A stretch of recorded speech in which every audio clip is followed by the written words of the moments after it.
Rasulullah, di depan ada malaikat Israel mau masuk. Kata Rasulullah, boleh masuk, silahkan. Kemudian malaikat Israel mengucapkan salam, dan setelah mengucapkan salam, malaikat Israel menawarkan, ya Rasulullah, aku disuruh oleh Allah untuk mencabut nyawamu atau membiarkan engkau. Dalam riwayat, aku disuruh oleh Allah untuk memberikan pilihan kepadamu, al-baqa' fid dunya, tetap di dunia, atau ar-rafiqal a'la, atau dengan Allah. Nabi Muhammad menjawab, ar-rafiqal a'la, dengan Allah. Kemudian setelah itu Nabi Muhammad mendoa tadi, berdoa agar umatnya selamat. Setelah ada jaminan umatnya selamat, malaikat Israel, sudahlah, cabut nyawaku kalau memang sudah waktuku.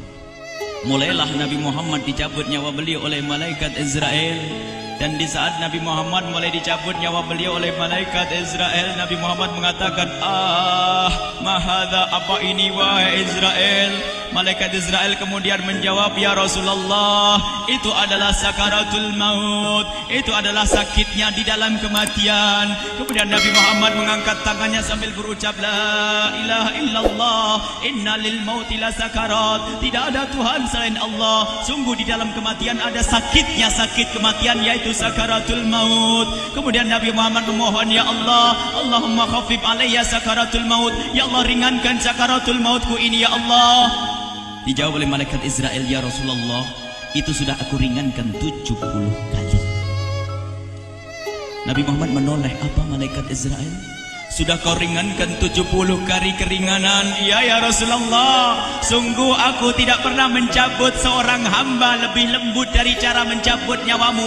Ini sudah aku ringankan 70 kali. Setelah itu justru Nabi Muhammad menangis, Israel, 70 kali rasanya masih sakit. Iya ya Rasulullah, memang itu sakaratul maut. Lalu bagaimana engkau mencabut umatku, wahai Israel? Allah, yang diingat siapa? Umat. Kalau engkau mencabutku dengan ringan seperti ini masih sakit, bagaimana engkau mencabut umatku, ya Israel? Dijawab oleh malaikat Israel, umatmu manusia biasa, ya aku cabut. Ya Rasulullah, begitu saja. Ya sudah, begitu. Nabi Muhammad menangis. Tiba-tiba Nabi Muhammad mengangkat tangan dan memohon kepada Allah, Allah, Allah, inna lil mauti la sakarat, la ilaha illallah, inna lil mauti la sakarat, sungguh di dalam kematian ada sakaratul maut. Allahumma khaffif ala ummati sakarat maut, ya Allah, ringankan dari umatku sakaratul maut, wa thaqqil alayya, dan bebankan kepadaku.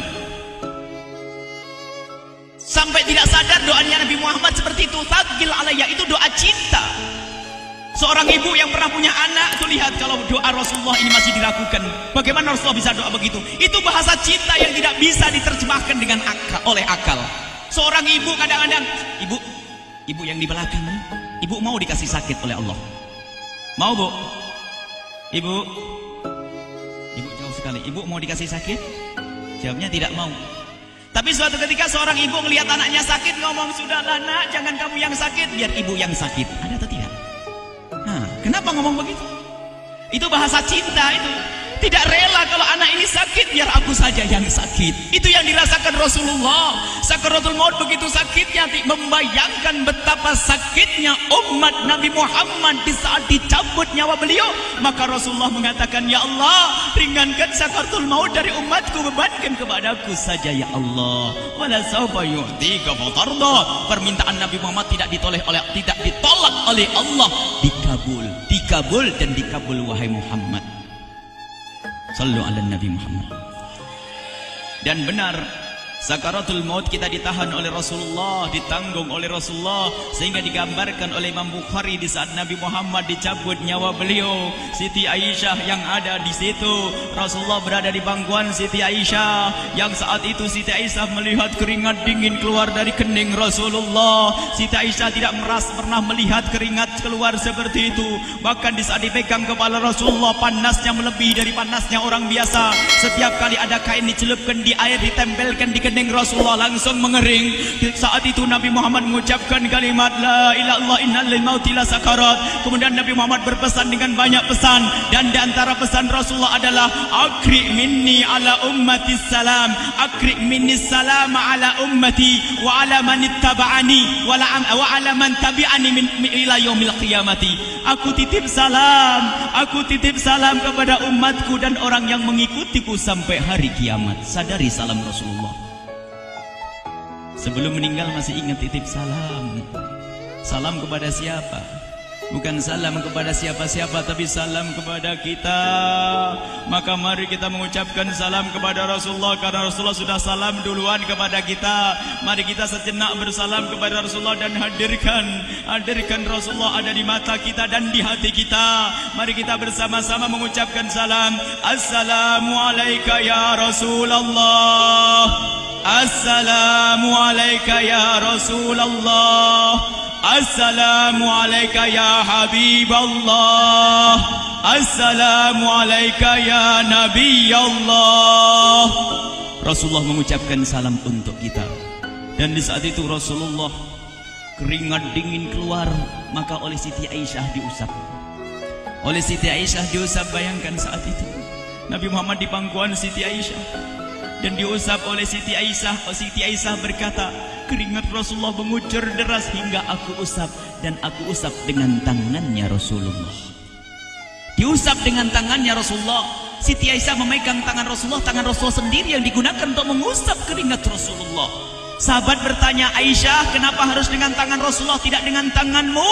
Lihat jawab Siti Aisyah, karena tangan Rasulullah lebih lembut dari tanganku. Sallu ala Nabi Muhammad.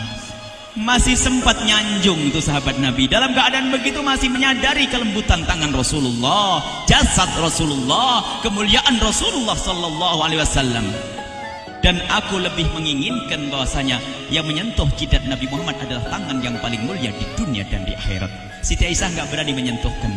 Pengennya yang disentuhkan di kening Rasulullah adalah tangannya Rasulullah sallallahu alaihi wasallam. Kemudian setelah itu Nabi Muhammad merasakan sakit yang sangat untuk kita. Kemudian Nabi Muhammad mengangkat tangan tinggi-tinggi mengucapkan la ilaha illallah innal lil mauti lasakarat. Tiba-tiba tangan itu semakin turun dan ditangkap oleh Siti Aisyah. Dan di saat tangan itu jatuh di tangan Siti Aisyah, kemudian tiba-tiba paha Siti Aisyah merasakan berat kepala suci Rasulullah. Dan saat itu Siti Aisyah sadar bahwasanya Rasulullah sudah kembali kepada Allah Subhanahu wa taala. Sallu ala Nabi Muhammad. Siti Aisyah bingung di saat melihat seperti itu. Ditaruh pelan-pelan wajah Rasulullah sambil menangis lalu berkata, Rasulullah sudah meninggal. Para sahabat Nabi pada bingung. Sayyidina Ali tiba-tiba terduduk, nggak bisa berdiri. Sayyidina Uthman nggak bisa ngomong. Ada orang Sayyidina Zaid berkata, aku baru melihat Rasulullah. Setelah ini aku tidak mau melihat lagi selain Rasulullah. Ya Allah, butakan mataku. Aku tidak ingin aku kotori mataku dengan selain Rasulullah. Dan dibutakan oleh Allah. Bermacam-macam kejadian saat itu. Madinah heboh luar biasa dengan meninggalnya Rasulullah sallallahu alaihi wasallam. Dan sungguh meninggalnya Nabi Muhammad adalah menghidupkan hati yang mati kalau orang faham. Tiba-tiba Sayyidina Abu Bakar datang. Setelah Sayyidina Umar mengatakan, siapa yang mengatakan Muhammad meninggal akan aku penggal lehernya. Jangan seperti orang-orang Nabi Muhammad sekarang lagi pergi seperti waktu Musa pergi kepada Tuhannya, kepada Allah, nanti akan kembali kepada kita. Muhammad belum meninggal. Ini adalah karena kecintaan Sayyidina Umar bin Khattab, tidak ingin Nabi Muhammad pergi. Tiba-tiba datang Sayyidina Abu Bakar As-Siddiq lalu masuk ke kamarnya Rasulullah, lalu masuk kepada Rasulullah, kemudian mengecup kening Rasulullah. Dan Sayyidina Abu Bakar berkata, ya Rasulullah, tibta hayyan wa mayyita. Ya Rasulullah, engkau tetap harum dalam keadaan hidup dan harum setelah meninggal dunia. Sallu ala Nabi Muhammad. Hingga sampai setelah hari besoknya meninggal Rasulullah, Senin sore, Selasa malam, Rabu dikubur Rasulullah sallallahu alaihi wasallam. Setelah dikubur, Sayyidat Fatimah bertanya kepada Sayyidina Abdullah ibn Abbas, Sayyidina Anas, wahai Anas, hai Anas, sambil menangis Sayyidat Fatimah Zahra, hai Anas, bagaimana engkau tega? Atabat anfusukum an tahtu ra'sa Rasulillah. Apakah engkau rela menaburkan debu di atas kepala Rasulullah? Sayyidina Anas menangis kaget, ya wahai binta Rasulullah, kalau kami tidak dilupakan oleh Allah, niscaya tidak ada yang bisa mengubur Rasulullah. Jadi saat itu dilupakan oleh Allah, sehingga mereka tidak menyadari melakukan itu semua. Kalau mereka sadar, tidak akan bisa mengubur Rasulullah sallallahu alaihi wasallam. Ini yang diungkapkan oleh Sayyidina Anas, kalau seandainya kami tidak dilupakan oleh Allah, niscaya kami tidak akan mampu mengubur Rasulullah sallallahu alaihi wasallam. Kami yang hadir di sini, ya Allah, ingin senantiasa hadir di hati kami kekasih-Mu Nabi Muhammad. Maka kami mohon, ya Allah, jadikan kekasih-Mu Nabi Muhammad yang akan, ya Allah, yang akan mendampingi kami kelak saat Kau cabut nyawa kami, seperti yang Kau wahyukan kepada kekasih-Mu Nabi Muhammad. Wa absyiru bil jannati, semua hamba yang beriman akan menyaksikan surga, ya di saat dicabut nyawa mereka. Dan surga, di tempat surga itu yang paling mulia adalah Nabi Muhammad. Maka kami mohon, ya Allah, saat Kau cabut nyawa kami, ya Allah, hadirkan Nabi Muhammad di hati kami, ya Allah.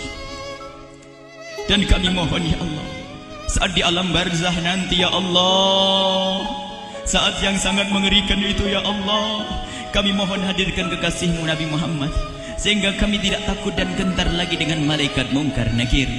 Dan ya Allah, kami mohon di saat di padang mahsyar nanti, ya Allah, hadirkan kekasih-Mu Nabi Muhammad. Jadikanlah kekasih-Mu Nabi Muhammad yang akan menemani kami dan akan membonceng kami, membawa kami ke telaga Kausar. Lalu kami diberi air minum dari air telaga Kausar hingga kami tidak akan haus selama-lamanya. Ya Allah, jadikan kekasih-Mu Nabi Muhammad yang akan menemani kami di saat kami menyeberang Siratal Mustaqim hingga kami tidak akan terjerumus ke neraka Jahanam. Dan jadikan kekasih-Mu Nabi Muhammad yang akan kami saksikan setiap saat di surga-Mu, ya Allah. Ya Allah, jadikan kekasih-Mu Nabi Muhammad yang senantiasa, ya Allah, kami lihat kelak di surga.